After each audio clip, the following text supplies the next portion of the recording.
ज्योतिष और जीवन में आपका स्वागत है। श्री गुरु चरणों में नमन कर श्री गणेश की वंदना करता हूँ। आज हम चर्चा करते हैं भगवती सिद्धिदात्री के पूजन के ऊपर। नवरात्र की जो 9वीं तिथि है, 9वें दिन हम मातेश्वरी के सिद्धिदात्री स्वरूप का पूजन करते हैं। उनका स्मरण इस स्वरूप का स्मरण किया जाता है। सिद्धिदात्री नाम से ही स्पष्ट हो रहा है कि भगवती का यह स्वरूप हमें वो प्रदान करता है जो हमारी आकांक्षा है। क्या है हमारी कामना, क्या है हमारी आकांक्षा? 9 दिन तक चाहे कोई भी व्यक्ति हो, निश्चित रूप से वो किसी न किसी कामना को लेके बैठा है। कुछ सिद्धि चाहते हैं। सिद्धि से क्या तात्पर्य? सिद्धि का तात्पर्य जो कुछ वो चाहें वो सिद्ध हो जाए, वो घट जाए, वैसा हो जाए, यही सिद्धि है। कोई किसी कामना विशेष के लिए अनुष्ठान करता है। अगर कोई व्यक्ति ये कहता है कि नहीं, हम तो हमारी कोई कामना नहीं है, हम तो ईश्वर का बिल्कुल निष्काम कामना से भजन करते हैं, हम तो उनकी कृपा भी बहुत बड़ी कामना है। कोई कहता मैं केवल मोक्ष चाहता हूं, तो मोक्ष से बड़ी कोई कामना हो नहीं सकती।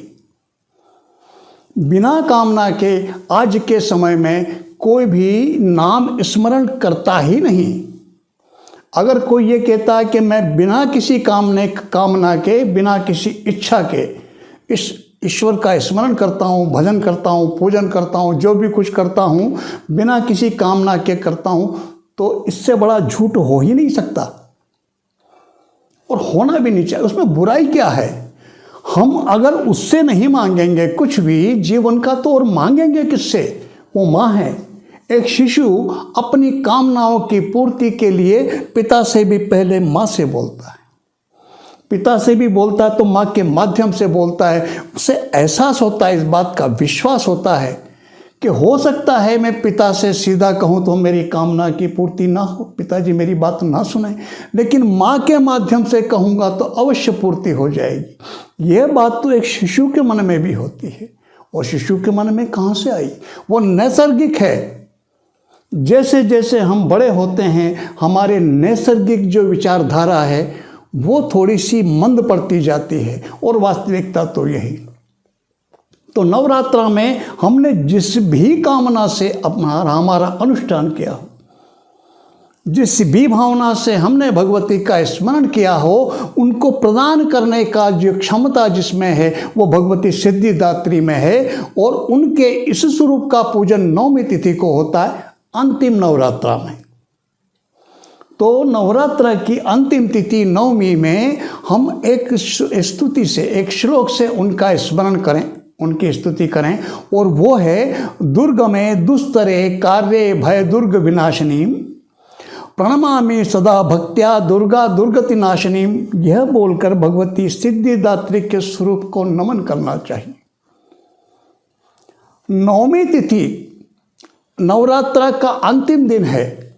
यदि हमने इससे पूर्व के 8वीं तिथि में पूजन का हमारा कोई भी क्रम रहा हो, हमने 1 माला रोज की हो, 2 माला की हो, 3 माला की हो, या वृद्धि क्रम रखा हो, कुछ भी, अगर वृद्धि क्रम रखा है तो आज 9 माला करनी ही है।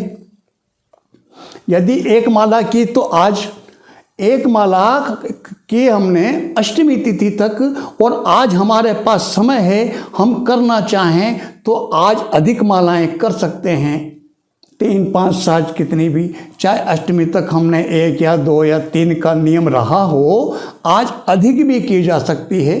क्योंकि आज तो नवरात्र पूर्ण होने हैं, कल 10वीं के दिन तो विसर्जन होना है। इसलिए 9वीं तिथि को हम हमारी सुविधा से, यदि समय की उपलब्धता है, तो भगवती सिद्धिदात्री के मंत्र का अधिक संख्या में भी जप किया जा सकता है।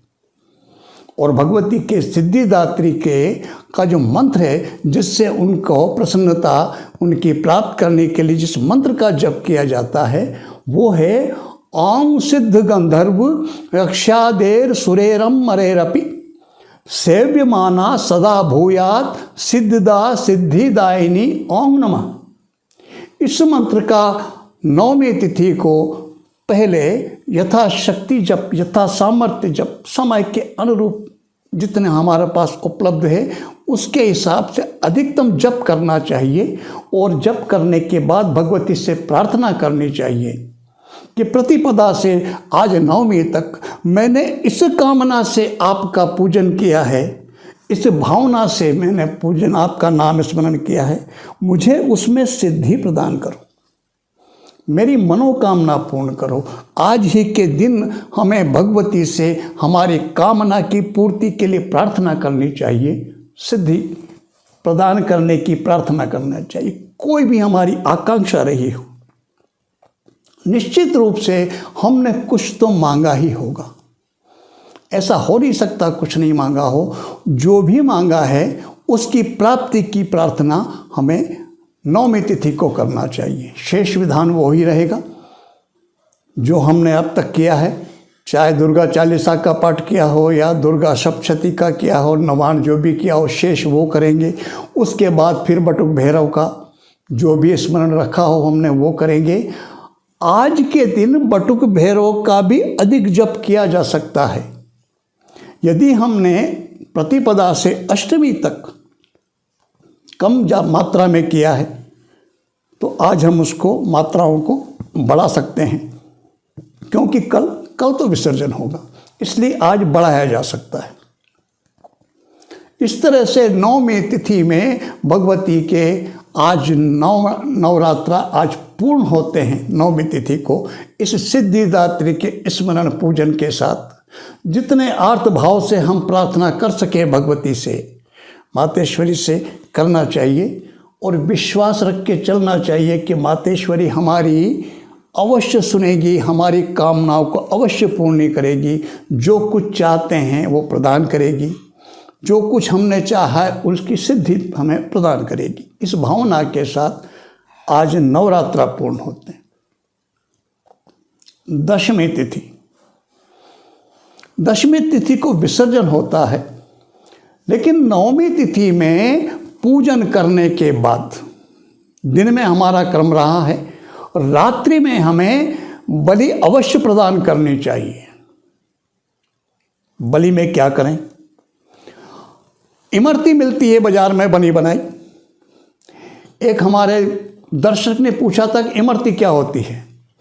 इमरती जलेबी जैसी एक मिठाई होती है। जलेबी मैदा की बनती है, इमरती उड़द के आटे की बनती है। किसी भी कारण से किसी भी परिस्थिति में अगर इमरती उपलब्ध ना हो पाए तो घर में ही बलि प्रदान करने के लिए उड़द के आटे के बड़े बना लीजिए।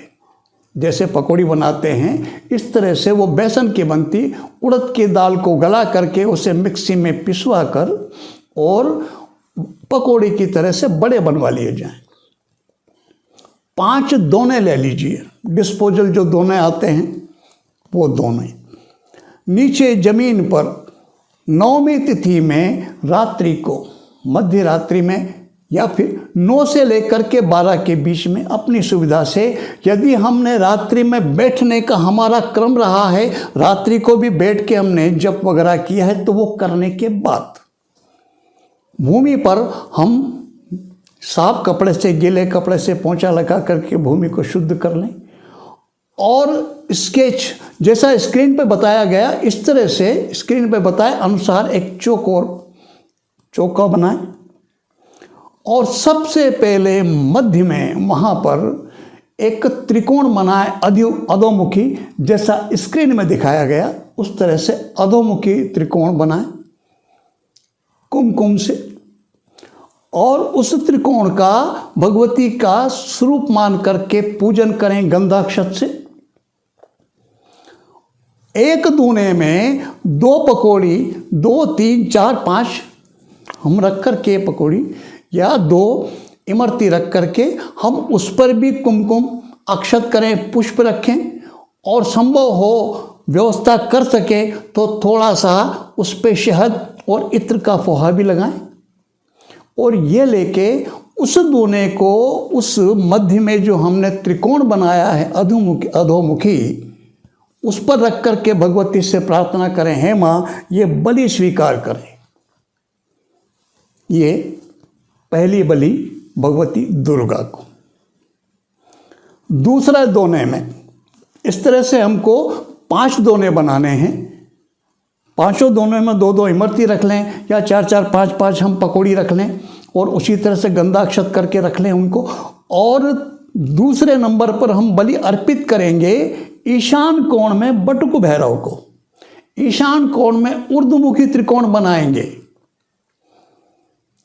उस पर उसी तरह से पूजन करेंगे बटुक भैरव का स्मरण करके उस त्रिकोण का, और उस त्रिकोण पर उस दोने को रख करके हम बटुक भैरव से प्रार्थना करें, हे बटुक भैरव देव प्रभु यह बलि स्वीकार करें।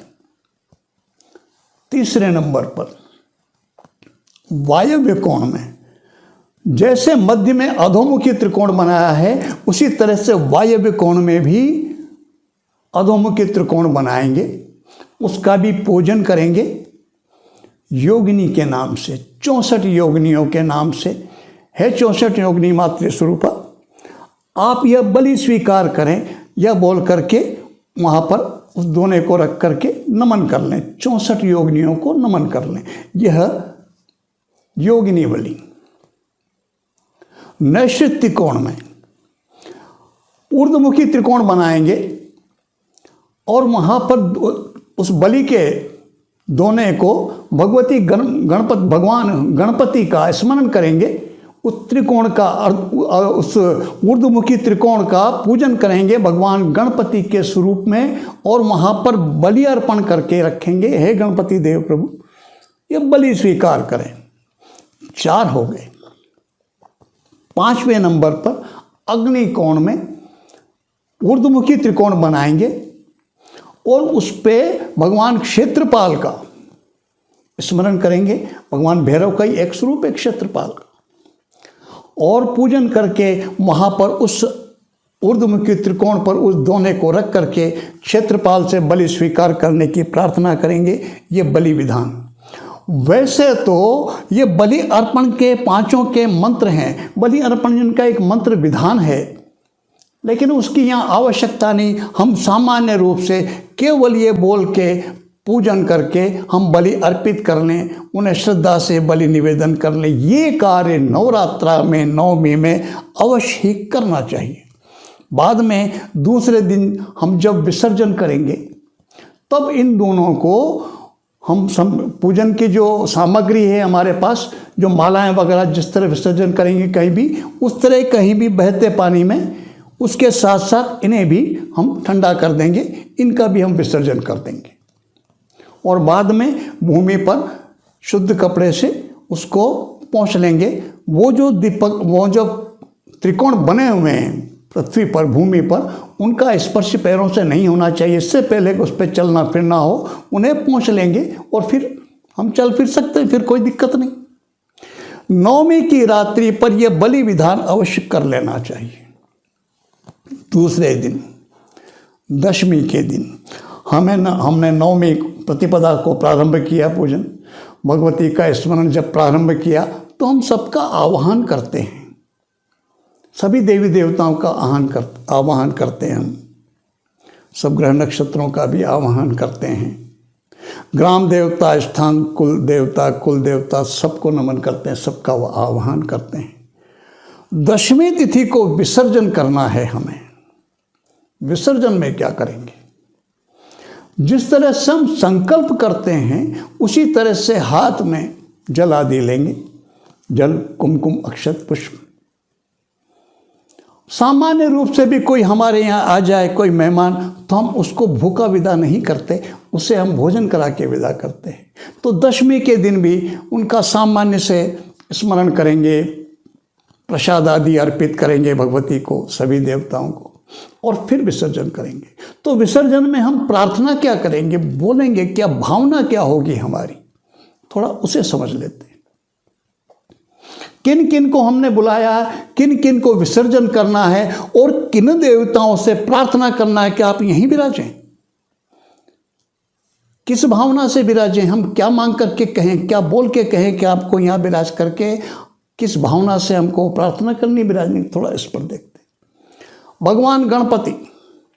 भगवान गणपति से हम प्रार्थना करते हैं, हे गणेश भगवान, गणपति भगवान, आप हमारे मन में निवास करें। प्रश्न पैदा होना चाहिए कि गणपति का निवास मन में क्यों। आप ध्यान दें थोड़ा सा। भगवान गणपति रिद्धि सिद्धि के का रिद्धि सिद्धि उनकी पत्नियां हैं, लाभ और क्षेम उनके पुत्र हैं। जहाँ वो विराजते हैं वहाँ रिद्धि सिद्धि विराजती है, वहाँ पर लाभ और शुभ विराजते हैं। अब जब इनका निवास किसी व्यक्ति के मन में हो जाएगा तो फिर कमी किस बात की रहेगी। एक बात बोलते हैं, मन के हारे हार हेर, मन के जीते जीत, मन चंगा तो कठौती में गंगा। कितनी बातें हैं, मन का कितना मोल है। और संतोष सबसे बड़ा धन। संतोष आता कहाँ है? मन में। क्या तात्पर्य है संतोष का? जो कुछ मेरे पास है बस ठीक है, मैं चाहे दुख मार मन मार के बस चला लूँगा काम। इसमें संतोषी होने का ये अर्थ नहीं है। संतोष एक भाव है जो स्वतः आता है। कब आता है? जब व्यक्ति मन में महसूस करता है कि अब मेरे पास किसी बात की कोई कमी नहीं, मेरे पास ईश्वर का दिया सब कुछ है, मेरे पास उसका दिया सब कुछ है, मेरे पास कमी किस बात की। इस भाव का आना यह संतोष है। जो कुछ है उसी में संतुष्ट हो जाना, मन मार के उसी में काम चला लेना, वो संतोष नहीं है। संतोष वो जो इस भावना से आए कि मेरे पास कोई कमी नहीं, उसकी कृपा से मेरे पास सब कुछ है, इस भावना से जो संतोष आता वही संतोष है। और वो कहाँ आता है? मन में। तो जिसके मन में भगवान गणपति जी विराजेंगे उसको किस बात की कमी रहेगी? निश्चित रूप से वो मन में पूर्ण संतुष्ट होगा, इसलिए क्योंकि उसके पास कोई कमी ही नहीं रहेगी। वो सब कुछ महसूस करेगा, हर तरह से वो आनंद की अनुभूति महसूस करेगा, इसलिए कि कोई कमी नहीं, जीवन में सब कुछ प्राप्त हो जाएगा, रिद्धि सिद्धि लाभ शुभ सब कुछ। इसलिए प्रार्थना करनी चाहिए कि हे गणपति भगवान हमारे मन में निवास करें। दूसरे नंबर पर भगवती सरस्वती से प्रार्थना करनी चाहिए कि आप हमारी बुद्धि में निवास करें, हमारी वाणी में निवास करें। क्यों? बुद्धि विवेक, बिना बुद्धि और विवेक के जीवन में सफलता बहुत कठिन है, बहुत मुश्किल है। जीवन में सफलता का आधार सही निर्णय का होना है। और वाणी, जब हम सोचेंगे सही तो बोलेंगे भी सही, जब बोलेंगे सही तो घटेगा भी सही। इसलिए विचारों की शुद्धता पर, विचारों की सार्थकता पर बहुत जोर दिया जाता है कि हमारे विचार सकारात्मक होने चाहिए, सार्थक होने चाहिए, नकारात्मक नहीं होने चाहिए। और हमारी वाणी जो हम बोलें वह भी सकारात्मक होनी चाहिए, वो भी सार्थक होनी चाहिए, उसमें भी नकारात्मकता नहीं होनी चाहिए। जब भगवती सरस्वती हमारी बुद्धि में, हमारी बुद्धि विवेक में, हमारी वाणी में निवास करेगी तो निश्चित रूप से हम बुद्धिमान भी, हमारी बुद्धि विवेक भी सही काम करेगा, हम बोलेंगे भी सही, तो जीवन में घटेगा भी सही। इसलिए प्रार्थना करें कि भगवती सरस्वती हमारी बुद्धि और विवेक में निवास करें, हमारी वाणी में निवास करें। तीसरा स्वरूप, हम गणपति का निवास स्थान मन में दे चुके उन्हें स्थान। भगवती सरस्वती को हम हमारी बुद्धि और वाणी में दे चुके। लेकिन भौतिक जगत सार्थकता उसकी काय पे है? अर्थ के ऊपर। रिद्धि सिद्धि आएगी तो क्या लेके आएगी? क्या किस माध्यम से वो प्रकट होंगे? वो प्रकट होंगे धन संपत्ति के रूप में। लक्ष्मी उनका स्वरूप है, उनका प्रतीक है। तो मातेश्वरी लक्ष्मी वो हमारे घर में निवास करें। जब घर में निवास करेंगी भगवती लक्ष्मी तो घर के प्रत्येक क्षेत्र में निवास करेंगी। फिर वो लक्ष्मी के 8 स्वरूप हैं, वो 8 स्वरूप में हर घर में हमारे जीवन के प्रत्येक पक्ष में निवास करेंगी, हमारे भंडार में निवास करेंगी, हमारे व्यापार में निवास करेंगी, सब जगह। तो भगवती लक्ष्मी से प्रार्थना करें, हे माँ हमारे घर में निवास करें, हमारे भंडार में, हमारे व्यापार में, हमारे काम धंधे में निवास करें। इस तरह से गणपति भगवान को मन में स्थान दें निवास करने की प्रार्थना करें। भगवती सरस्वती को हमारी बुद्धि और वाणी में, विवेक में निवास करने की प्रार्थना करें। भगवान लक्ष्मी से हमारे घर में, हमारे व्यवसाय में, हमारे भंडार में निवास की प्रार्थना करें। और शेष सभी देवी देवताओं से प्रार्थना करें कि जो भी हमसे भूल त्रुटियां हुई हों उन सब के लिए हमें क्षमा करें और हम पर कृपा बनाए रखते हुए सब देवी देवता अपने अपने स्थान पर पधारें। यह प्रार्थना करके वो जो जल हमने अक्षत फूल आदि लिए थे उनको छोड़ दें। यह समर्पण हुआ, एक सामान्य सी बोलचाल की सहज सी भाषा में, भावनाओं के साथ। आवश्यक नहीं है कि उसके लिए कोई संस्कृत का श्लोक ही बोला जाए। संस्कृत सभी भाषाओं की जननी मानी जाती है, वो सही है, लेकिन भाषाएं तो कई हैं। कितनी भाषाएं, तमिल है, तेलुगु है, गुजराती है, अंग्रेजी है, उर्दू है, कितनी भाषाएं हैं।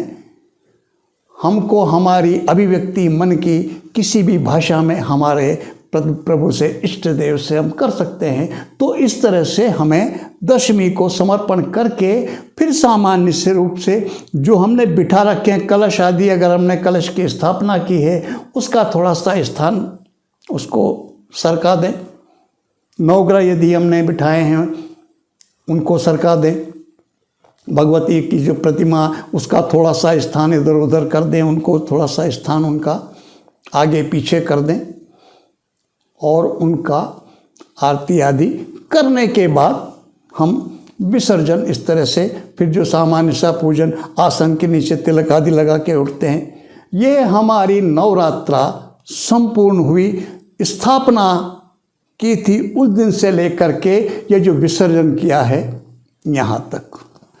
अब इसके बाद एक सबसे महत्वपूर्ण बात, निवेदन जो मैं आपसे करना चाहता हूँ वो ये, सामान्य रूप से जो साधना क्षेत्र से जुड़े हैं उनके मन में तो भावना नहीं आती, लेकिन कई बार नए नए जो व्यक्ति जुड़ता है बहुत कुछ सुन लेता है। वो चमत्कारिक रूप से जैसे चलता है यूट्यूब पे, एक बार करिए देखिए चमत्कार, कोई मिनटों में चमत्कार और कोई घंटों में चमत्कार, कोई सेकंडों में, कोई एक बार करने से। और फिर वो सोचते हैं 9 दिन ये किया, बस 10वें ये भी हो गया, अब दूसरे ही दिन जो वो चाहता हूँ होना ही होना है, और वो इंतज़ार करना शुरू करता है। कई बार घड़ियाँ देखना शुरू कर देते हैं, दिन गिनना शुरू कर देते हैं। ऐसा हो भी सकता है, भगवती की कृपा है उसकी, तो उसकी कृपा का क्या कह सकते हैं। कोई बहुत भाग्यवाली हो, भाग्यशाली व्यक्ति हो, कोई साधक बहुत भाग्यशाली हो, किसी कारण से थोड़ा सा बहुत पुराना कुछ प्रारब्ध हो, अटका हुआ हो थोड़ा सा, और ये कुछ किया और तुरंत घट जा, ऐसा हो भी सकता है, लेकिन जरूरी नहीं है। लेकिन एक बात हमको अवश्य अपने मन में लेके चलना चाहिए, और वो ये कि मैंने भगवती का स्मरण किया, मातेश्वरी का स्मरण किया है, उन्हें अर्पित किया है। मैं भूल सकता हूँ, वो नहीं भूल सकती। किन्हीं कारणों से विलंब हो सकता है, वो मेरे अपने संस्कार, मेरे अपने कर्मों के, मेरे प्रारब्ध के कारण विलंब हो सकता है, लेकिन कभी भी वो टलेगा नहीं। तो प्रतीक्षा करनी चाहिए। और नवरात्रा ये तो 9 दिन, अगर आप देखें, ध्यान दें, तो मैंने एक बार आपको कई बार निवेदन किया है पूर्व में भी कि दरअसल ये 9 दिन तो किसी भी चीज़ को जागृत करने का विधान है। चैतन्य हो जाता है, जागृत हो जाता है वो। उसके बाद हम इसको नियम रखें, जिसका भी नियम लिया हमने, अगर दुर्गा चालीसा का पाठ किया है तो फिर एक पाठ रोज करना चाहिए। 99 मंत्र रखा हमने नवरात्रा में, 9 माला, 11 माला, 5 माला जो भी रखा, 1 माला नियमित जप होना चाहिए। सप्त श्लोकी के हमने 5, 7, 11 पाठ किए हैं नवरात्रा में प्रतिदिन, तो एक पाठ प्रतिदिन हमको नियमित जप करना चाहिए।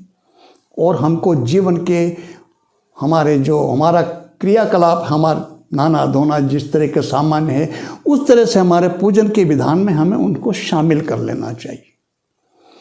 तभी जा कर के वो जो स्वरूप, जो कामना हमारी है, जैसे जैसे हम इसको जोड़कर करते चले जाएंगे, हमारे कामनाओं की पूर्ति होती चली जाएगी। एकदम अचानक कुछ नहीं घटता।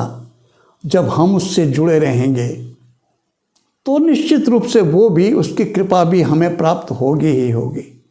आप शामिल कर लें। अगर ये मान के चलते हैं कि बस एक बार कर लिया और फिर भूल जाएं और अब तो अगले की ड्यूटी है, हमने बहुत बड़ा एहसान उसके सर कर दिया, उससे करना ही होगा, तो मैं सोचता हूँ ये हमारी भूल हो जाएगी। ऐसा नहीं करें। भगवती मातेश्वरी आप सब पर कृपा करें। इसी प्रार्थना के साथ मैं आपको नमन करता हूँ। नमस्कार।